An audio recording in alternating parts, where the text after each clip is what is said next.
A.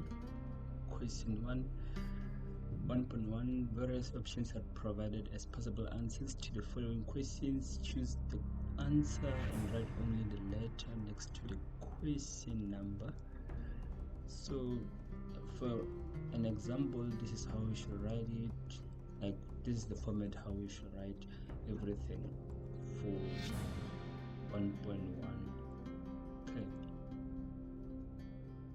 So 1.1.1, the process of planning production, pricing, promotion, and offering goods and services to customers. And we have these options that are provided here for us. We have A, selling, B, business, C, marketing, D, buying. So we are trying to get the correct answer here. Okay, so based on the statements that we are given, the process of planning production, pricing, promotion, and offering goods and services to customers. Okay, so we know what marketing, again, marketing involves planning how to produce, involves the pricing, the promotion, and the delivering of goods and services so that we can meet what the customers needs. Okay, that is the whole purpose of marketing, to satisfy the customers' needs and wants by having the four marketing P's: the product, the price, the promotion, and the place. Okay, so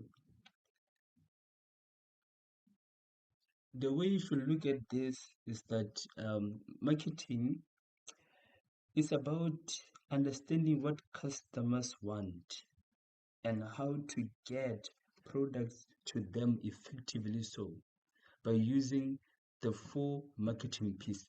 These are the four marketing P's: the pricing, the promotion. It's part of the four marketing P's. Then again, there's the pricing, the promotion, the place, and the product. Yeah. So we use this process so that we can deliver the product to our customer. As we can see, the options here, we have buying. Buying, that's when we exchange offerings. For example, let me say I go to ShopRite, then I buy 2 liters of Coke, okay, for 40 rand. Okay, then I go to the counter, then I pay for that Coke, then I give the cashier the cash, and they give me what I purchased there, okay, which is my Coca-Cola, 2 Coca-Colas, right, the cold drinks. So that is the whole thing about buying. Then marketing, and it involves the planning of how to produce, the price, how to promote, and delivering of goods or services to meet customers' needs. So it's about understanding what the customers want and how to get products to them effectively. Okay, so beyond this scope, marketing is about trying to satisfy customers' needs and wants.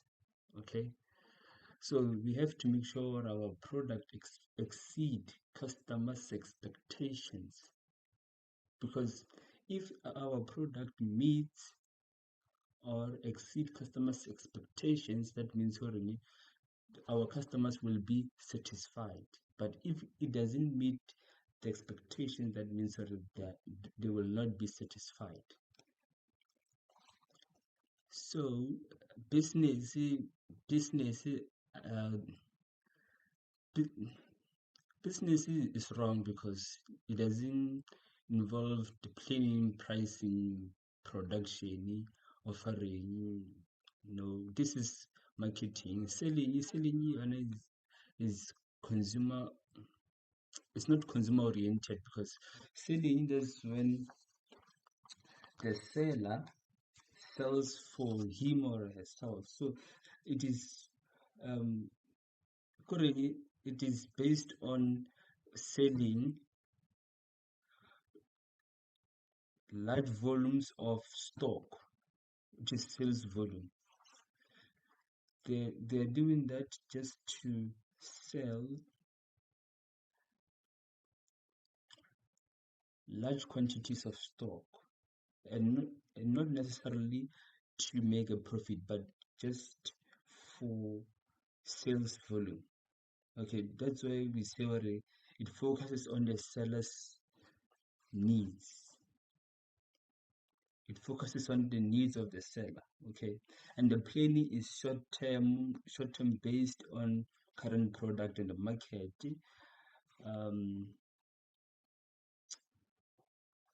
Yeah.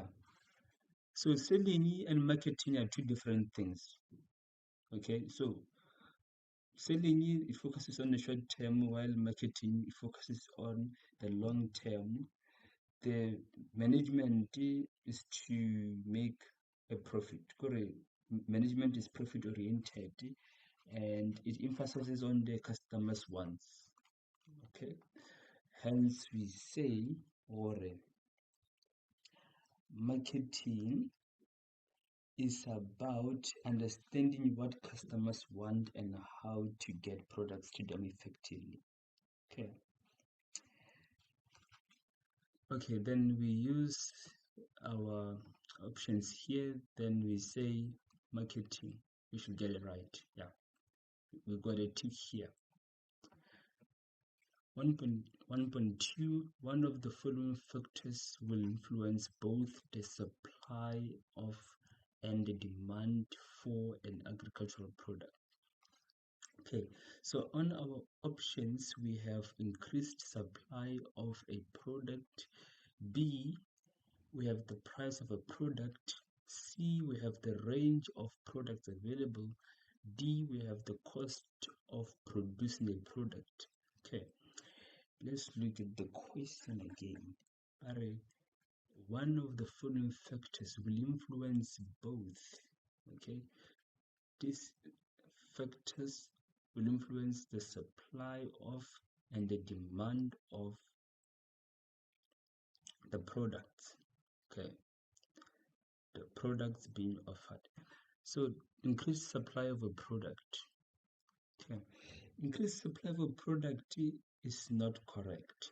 Why am I saying it's not correct? Because when you increase the supply of a product, it will not affect the demand and the supply. It will not affect both the demand and the supply. It will just be you increasing the amount of products that are offered that you sell. For example, if you sell potatoes, that means you'll be increasing the amount of potatoes that you sell. Maybe let's say you sell 50 potatoes a day, then you increase to 70 by 20 bags of potatoes, so you end up selling 70. So increased supply of a product is not correct. The price of a product affects both the supply and the demand. Okay, again, the supply is how much producers are willing to sell. Okay, that is the amount that producers are willing to offer for selling purposes, and the demand is how much consumers are willing to buy at a certain price. Okay, so for example, if the price of maize increases, farmers may supply more, but consumers may demand less. Okay, so in this scenario, you can say, okay, the price of maize increased. Okay, now it's high, and because the price is high, farmers want to supply more. They want to increase the amount of maize that they sell. Okay, they want to supply more, but customers, they start to demand less. Why they start to demand less? Because now it is costly. Because again, they said the price of maize increased. Now it is costly, so the customers start to be um, worried about the price, or this price is high, so they start to demand less of that product. So from this scenario that I just um, illustrated here, you can see where it was able to affect the demand and the supply, because this price increased, the demand was affected, where the customers or the consumers, they demanded less. And also the suppliers were affected because they wanted to produce more due to the high price. They were thinking about the benefits of that high price, or they can make profits if they sell at that high price. Then the range of products is wrong, and the cost of producing a product is wrong. Let's put our answer to the price of the product correct. Okay. 1.1.3, one of the following is not a requirement for a container used in the packaging of agricultural produce. Okay.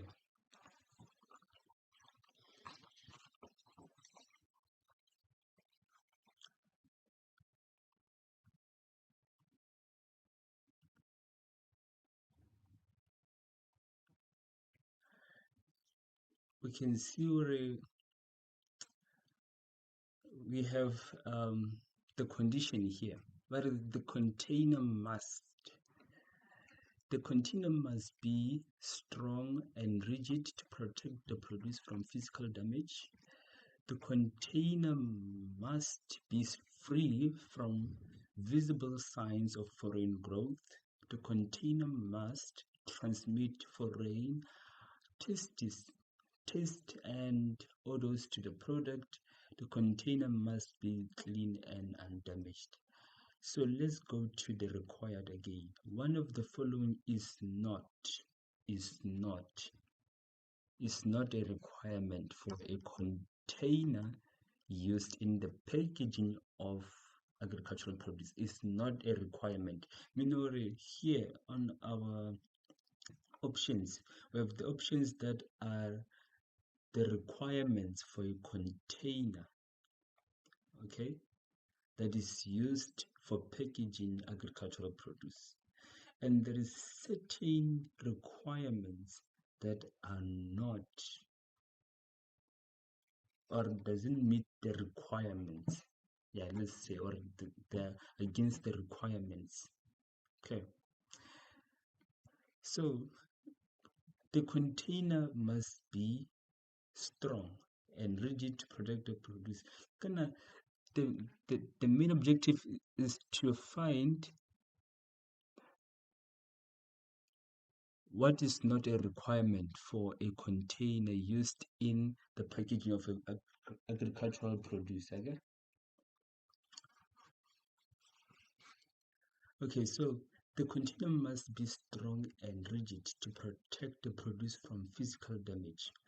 Okay, for a container that is strong and rigid, to protect the produce from physical damage or mechanical damage, that is one of the requirements for packaging an agricultural product. That's one of the requirements. And now we are looking for the one that is not a requirement. Okay. Be free from visible signs of foreign growth. The container must be free from visible signs of foreign growth. Meaning the container must not show signs of foreign growth. Foreign growth are those things such as bacterial growth, which can be harmful for the health of the people who are going to eat that product or that produce. Okay, we will basically call it as the product because mostly we package the produce. So the container must be free from visible signs of foreign growth. C, the container must transmit foreign taste and odors to the product. This sounds. Let me see. The container must transmit foreign taste. Foreign taste up it does bad taste. The taste that should not be in that container. Bad tasty, or a taste that is not needed in that container. And the odors, the smell. The odor is the smell. So transmitting foreign smell and taste. Foreign smell, that is not required. You don't require the container to have the odors and the foreign taste. So that means we flag this one. We flag number C. Let's see number D. Letter D. The container must be clean and undamaged. Yes, the container must be clean and undamaged. That is the requirement for a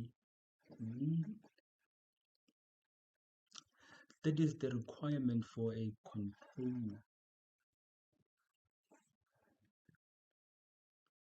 For a container, Alright, so containers for agricultural produce must be clean, must be strong and free from contamination. Transmitting foreign taste or odors will ruin the product. So it's not a requirement. C is not a requirement because the foreign taste or foreign odors, smell, okay, will ruin the product. Imagine we package tomatoes, not potatoes, tomatoes in this package, and this package smells soap. Okay, has this smell of a soap, and it makes our tomatoes to smell bad. That means these tomatoes will attract that bad smell or that foreign smell, which is not good, that foreign odor, which is not good, because we want our produce to smell nice, to be fresh. Okay, is to see. Okay.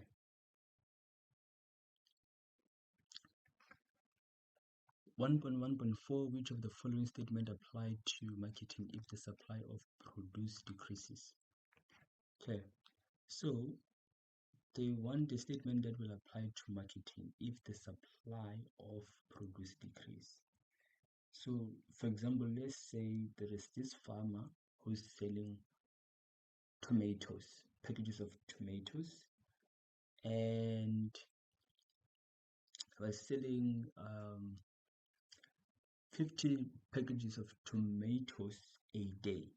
50, nearly 50 packages of tomatoes a day, and suddenly, because of lack of rainfall, that means there is less tomatoes that are grown on the garden or on the farm. That means he doesn't have much tomatoes left. So let's say he decides to decrease the amount of tomatoes or packages of tomatoes that he offers to the market. Okay, or that he sells to the market. So when he decreases the amount that he sells, let's say from 50 to 20 packages of tomatoes. Okay, so there are some things that are going to happen in the market. Okay, so first things first, if the supply decreases,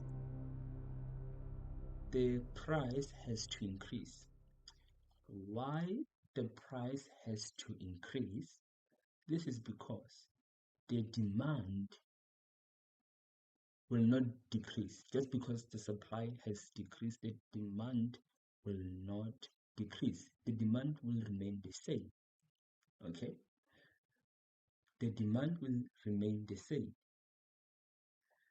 So, because the demand for those packages of tomatoes remains the same, that means we will have to increase the price so that we can discourage others from buying that product.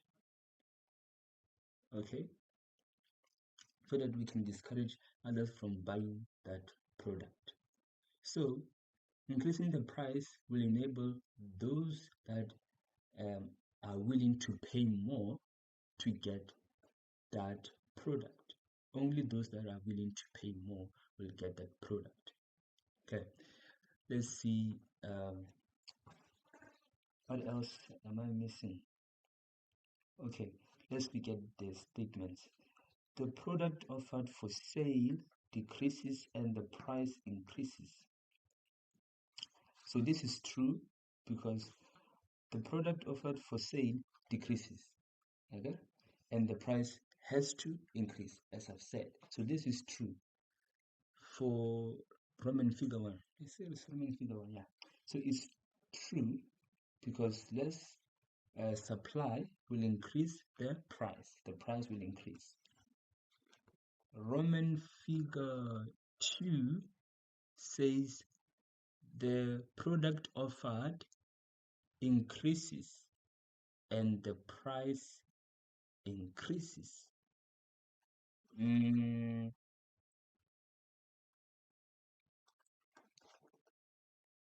Why the product offered increases?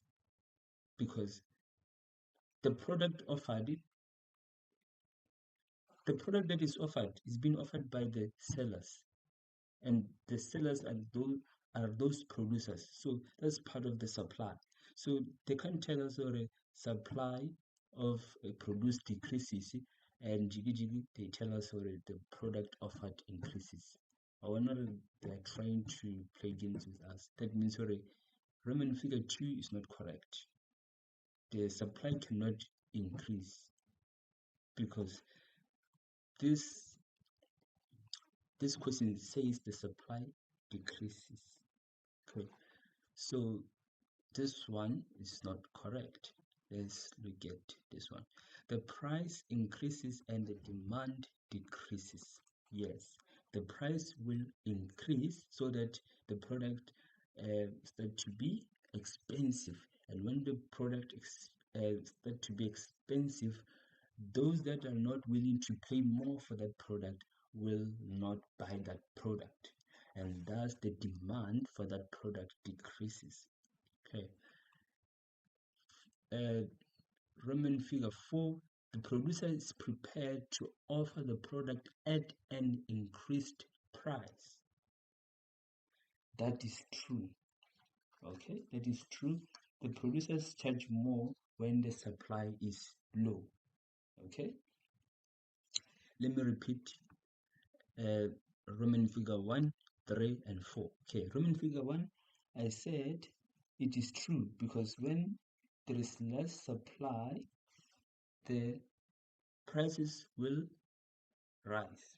Okay, Roman figure 3, ne? It is true. Higher prices reduce consumer demand. Okay, then Roman figure 4, it is true the producers charge more when supply is low. Okay, so when supply decreases,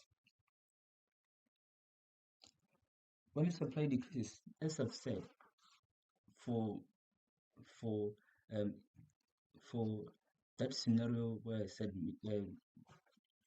maybe there's a drought, okay, on the farm, and the farmer says, okay, there is less tomatoes on the farm, okay, or there is less plants of tomatoes on the farm because of droughts, okay, and I have to offer these tomatoes to the market, okay, so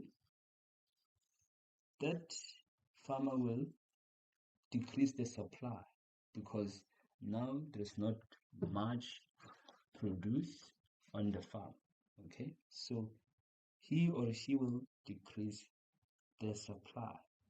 So when he or she decreases the supply, the price will rise. The price will rise because there is less products available, or there is less produce available. This reduces the demand as fewer people can afford it, because again, if the price increases, that means those products will, those produce will be expensive, those tomatoes will be expensive, so less people or fewer people can afford those tomatoes, and producers are willing to sell at a higher price because they will receive huge amounts of profit at a higher price, and the consumers that are not willing to pay more will not get the product, and those that are willing to pay more will get the product. Okay, so that's 1.1.4. The correct answer here is letter B. Let's do letter B here. Yeah.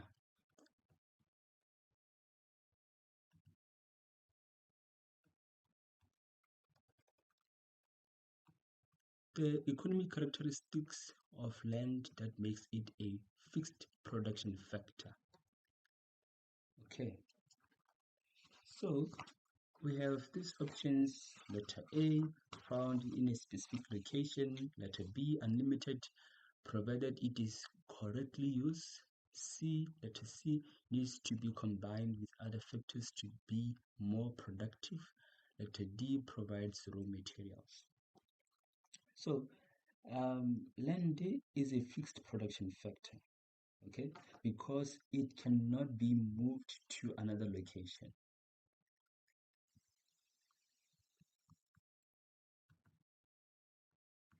Okay, the land is a fixed production factor because it cannot be moved from one location to another. So its specific location determines its value for farming. Okay, let's do this. Let's talk about a farm. Okay, so let's say I have a farm, and this farm, um, it is located close to the river. Okay, close to a river, so the soil is very fertile, okay, because because of the location of that land, okay, and I want to start to sell my produce at a market, okay, at a certain market in the city. So can I say, well, okay, because I want to move to the city to go and open a farm market where I can sell my produce. So can I take that land and go to town with that land? There is no way where I can just take that land and go to town with that land and say, oh, okay, I'm picking up my farm, then I'm going with my farm. So that cannot happen. Maybe in the cartoons or a movie, I don't know, but that cannot happen. So because land is a fixed production factor, it cannot be moved to another location. I can't say what because my land is situated next to the river. In the village, you see, I want to take that land and I want to move with that land to the township. So that cannot happen. So that means for a letter A found in a specific location. The economic characteristic of land that makes it a fixed production factor is found in a specific land. Is found in a specific location. B, unlimited, provided this is wrong, needs to be combined with other factors. This is wrong. Provides raw material. This is wrong when we look at the required here. This is wrong for this question. Okay, this 3 is wrong for this question. The correct answer is found in a specific location. My farm can be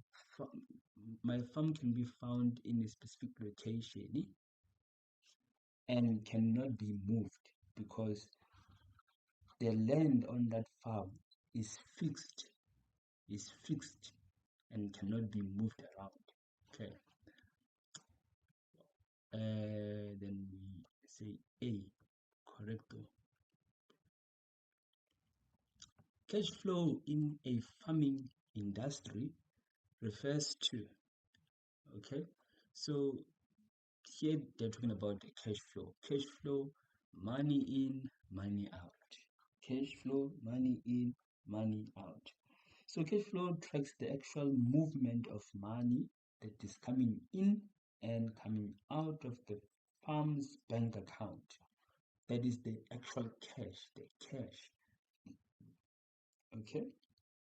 This can be the income from selling crops and expenses from the expenses for seeds or equipment. Okay? When we buy the seeds, that means already that is an expense. The money is leaving our account and we transfer that money to the people or the people who are offering us those seeds. That is an exchange that is happening there. We give them the money, they give us the seeds. Okay, so that is the money that is leaving our bank account. That is an expense. The income from selling crops.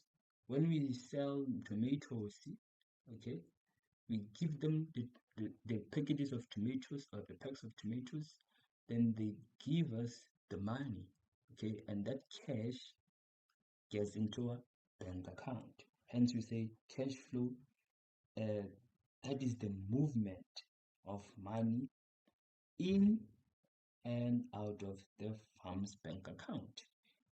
Okay, cash flow tracks the actual movement of money that is coming in and coming out of the farm's bank account. Right, so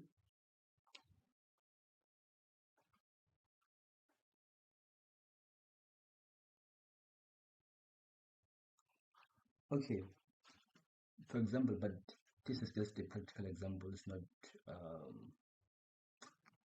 It's not about business, but it's just a practical example just to see the idea of this cash flow, the main idea of this cash flow. Let's say at home they give you 20 rand for you to buy some snacks during break time. Okay, so the pocket money. Okay, so that means that money is coming in Okay, pocket money coming in again into your pocket. Okay, then during break time, you will buy what? Snacks like sweets, mazimba, yeah. Then when you buy, the money will be leaving your pocket. Okay, the money will be leaving your pocket. Spending on snacks, the money is going out of your pocket. So from that example, then we apply it to the real business world. Okay, so we say the money coming into the bank account. So, but here we have to use the bank account.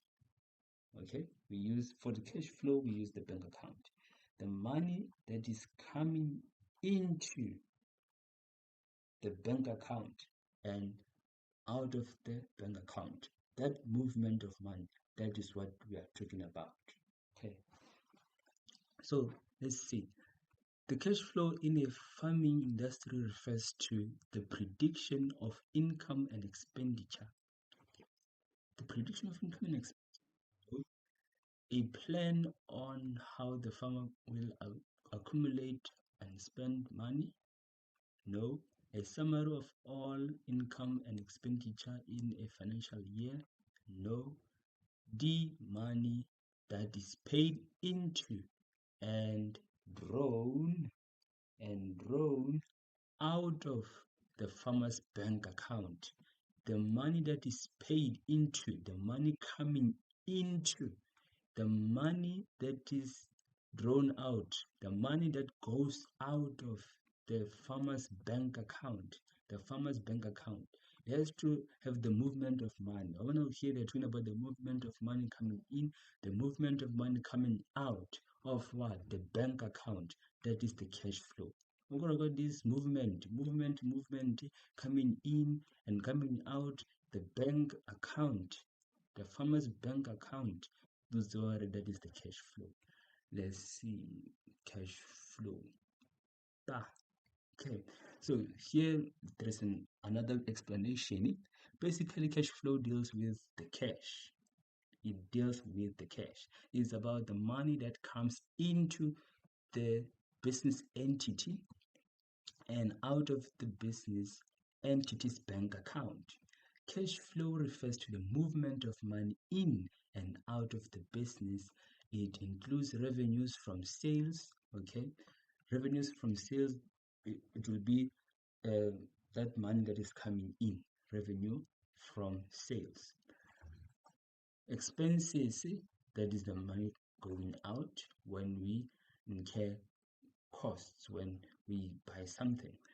Income from interest, if we took loans, then we have to pay those loans, servicing loans.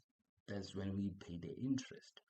The money is leaving our bank account out of the firm's bank account, investments, and other sources. But basically, you can see where cash flow deals with the cash. Okay, it's about the money, the cash that comes into the business entity and out of the business entity's bank account. Okay, let me see. Okay.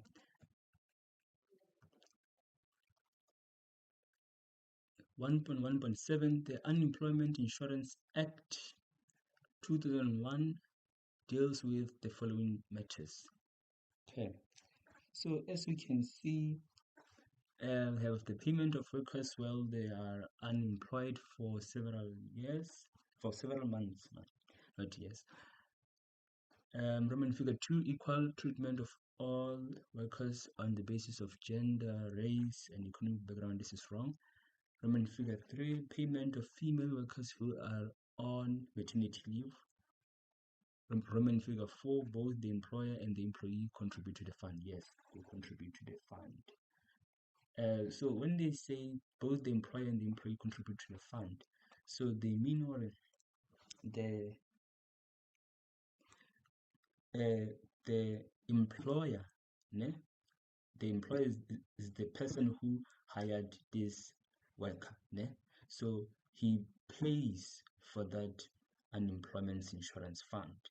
Okay, and also the employee, which is the worker, né? He or she pays that unemployment insurance fund indirectly. So how? So it that um that money is deducted from his or her salary.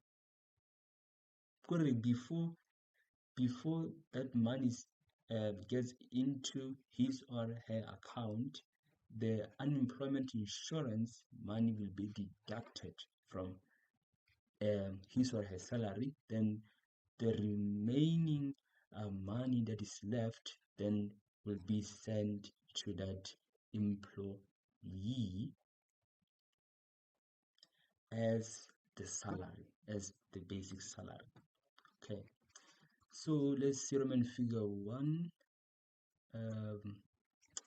Let's see Roman figure 1. The payment of workers while unemployed for several months. Yes, this is true because unemployment insurance fund supports unemployed workers. Okay, then Roman figure 2, I said it is wrong because unemployment insurance fund does not deal with equal treatment of workers. See? It doesn't take into consideration the basis of gender, race. This is another act. Okay, another act. It's not the Unemployment Insurance Act.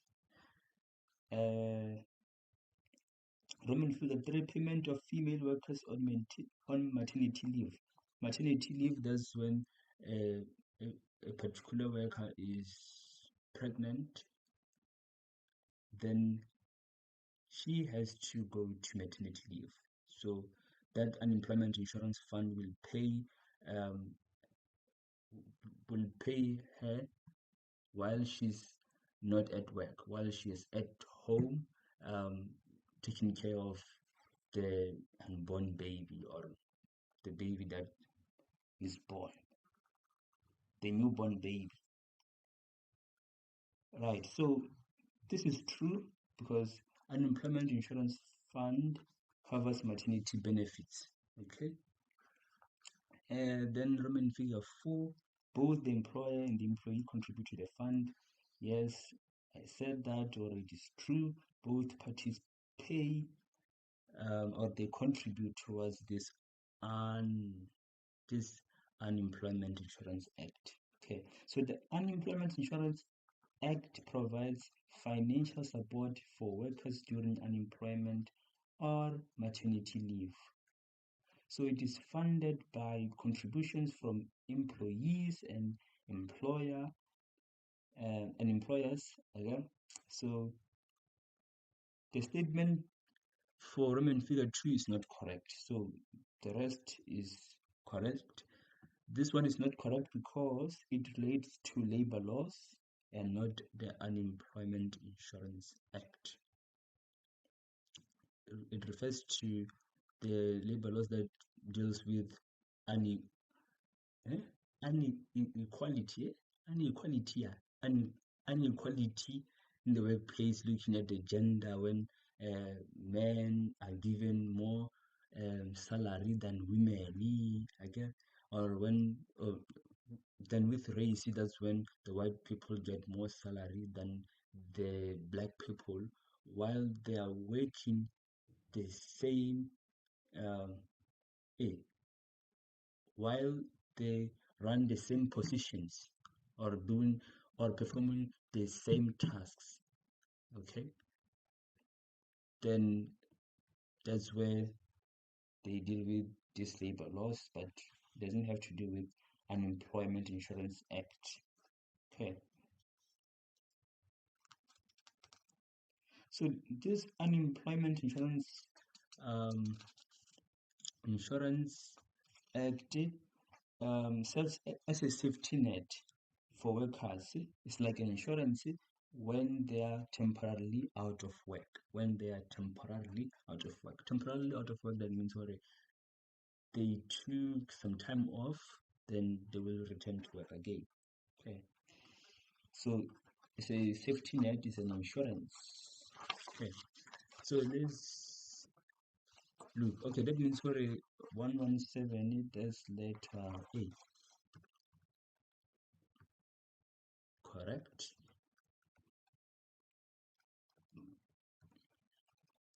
Okay, so one of the following is an example of floating capital in a dairy business. In a dairy business. Okay, so floating capital includes items used up in production, such as feed. Okay, that is the floating capital. The feed, fuel. Okay, yeah. So the seed, the feed, the fuel, those are the floating capital. It's also called the working capital. Okay, it is necessary. Okay, for production purposes. So it includes items used up in the production, such as feed. Okay, for cows, which is a silage. Silage is an example of a feed. Okay, so as we can see here, the options they said silage, breeding cows, electric fence, milking machines. So breeding cows, we have types of capital. Types of capital: A, we have fixed capital; B, we have movable capital; C, we have working capital; or we can say floating capital or production capital. We can choose from there. So, A, fixed capital is invested in long-term assets.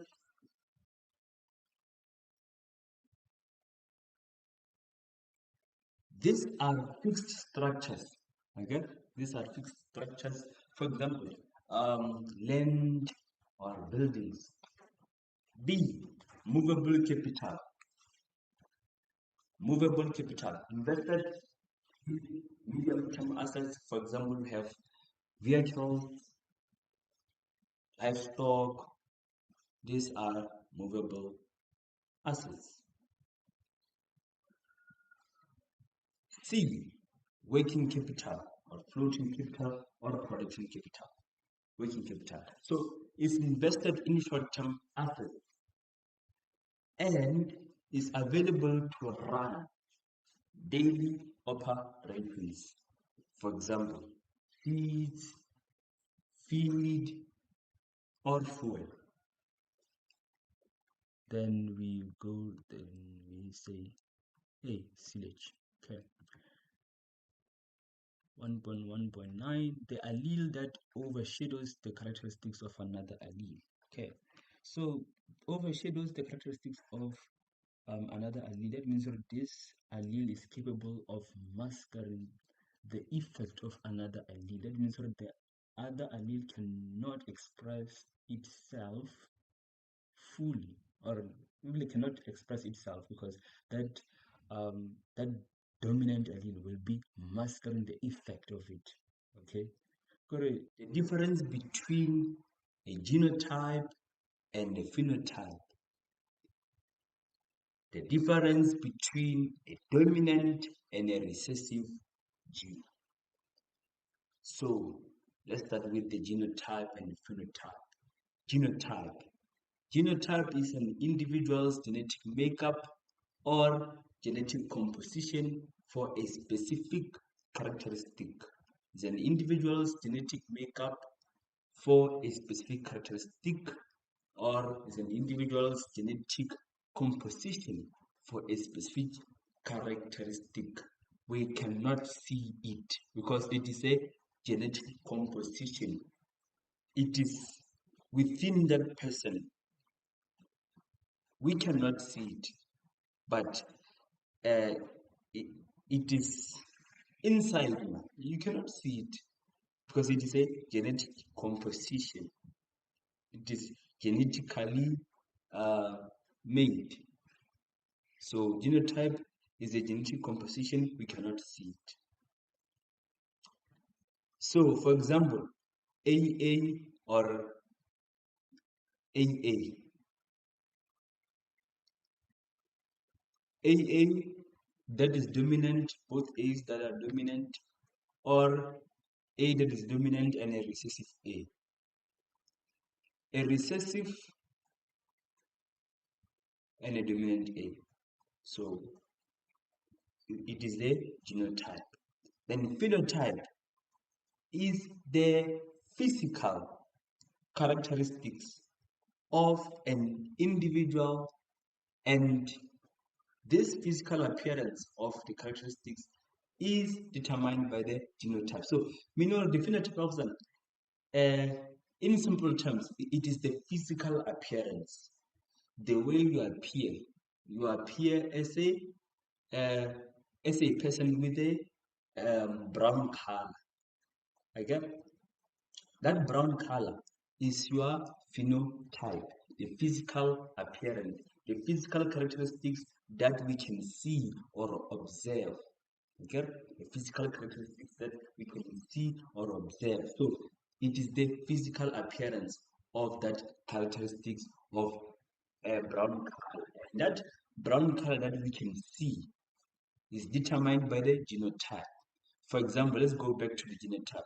Genotype for AA is for brown color. AA is a dominant for brown color. So that genotype, if it is determined by that phenotype, if it is determined by this genotype AA, that means we will see the brown color on you.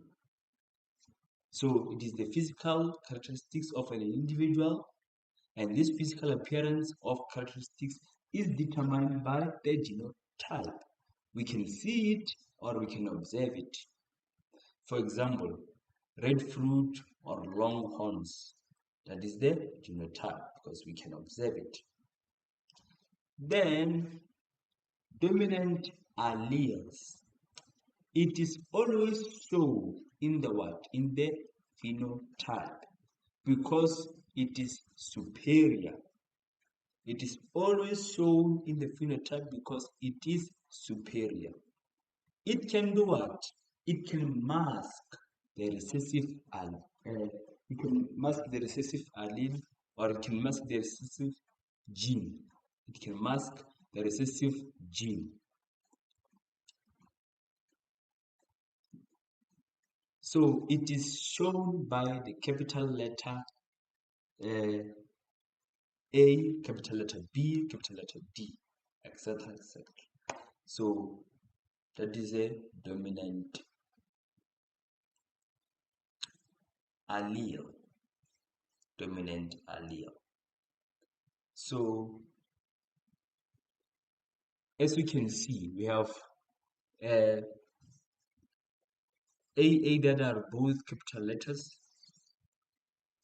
These are dominant alleles. A is a dominant. A is dominant. Recessive alleles it will only be expressed if an individual has two identical copies of that allele. If the individual has two identical copies of allele, then that's where it will be shown. But if the individual has no identical copies of allele, it cannot be shown. So this recessive allele, it can be masked by the dominant gene. It can be masked by the dominant gene. Okay? So it is shown by the small letter A, can be small letter B, can be small letter D, can be small letter E, etc., etc. So AA, both AA, that is small letter, is recessive, for example. So it will only be expressed if an individual has two identical copies of alleles, meaning both two genes must be recessive, must be small letters so that it can be shown. A dominant allele marks the expression of a recessive allele in a heterozygous pair. Okay, and a heterozygous pair rather that's when we have the dominant and a recessive allele. Okay, so when we have a dominant and a recessive allele, the characteristics that will show are those of the dominant allele. So let's say black is dominant and white is recessive. The characteristic or the color that we will observe from that animal having those two alleles, the dominant and the allele, will be the black color, because the black color will be masking the effect of the white color. That means that the white color will not express itself, because it will be masked by the dominant allele. Okay.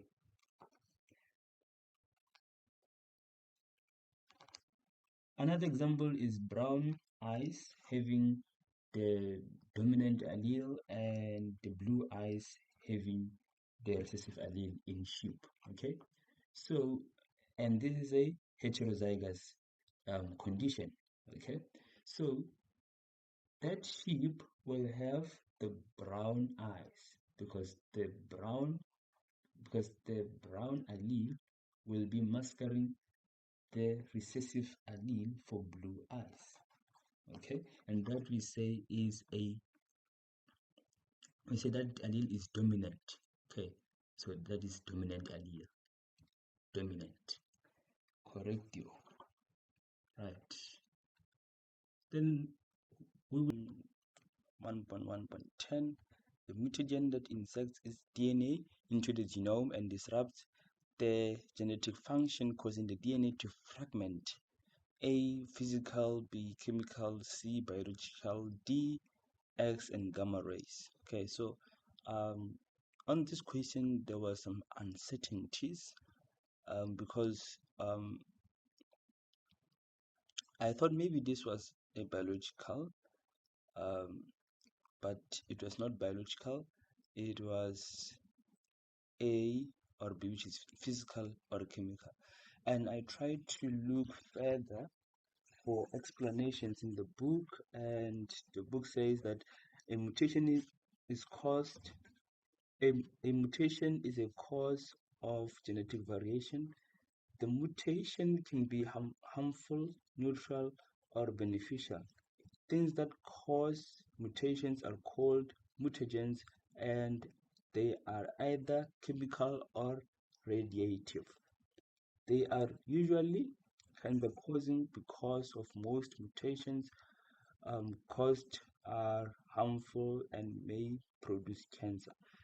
Okay, so there are things that cause mutations are called mutagens, and they are either chemical or radiative. Another source from another book, let's see. They say that a mutation is a random change in the genetic composition, the DNA of a cell. Let me see. A mutagen or a mutagenic agent. A mutagen is a physical or chemical factor that causes a change in the DNA, which is the mutation. Okay, so that is a physical or chemical factor that causes a change in the DNA, which is a mutation. So, for example, X-rays, chemicals, ultraviolet radiation. Okay, so from this explanation, you can see, okay, they prepare the memo according to what the book says, because they can't just set the exam and expect learners to pass. So they make sure they reference the books, because if the book says or that's physical or chemical, they have to know that, because learners use the book to study. Okay, so that's physical or chemical. So if you don't understand this question fully, I suggest that you go and consult your teacher, because your teacher is the one who can explain this fully. That they are the one that are officially trained to answer this type of questions that are challenging. They have uncertainty. So I think you can go and ask your teacher, is the one that can help you with this question. 1.1.10, go and ask your teacher about this question. Okay, so for this question on YouTube, I got we have this quiz what feature. So but this quiz feature doesn't allow me to select multiple answers, so they only allow me to have one answer. But here, if you get chemical, it's also correct, but it will say it is wrong. But yeah, it's right. So it will say it is wrong, but it is right, because it doesn't allow multiple answers. You can only select one answer. So even if it says wrong, that's right. Yeah, so physical and chemical are the correct answers.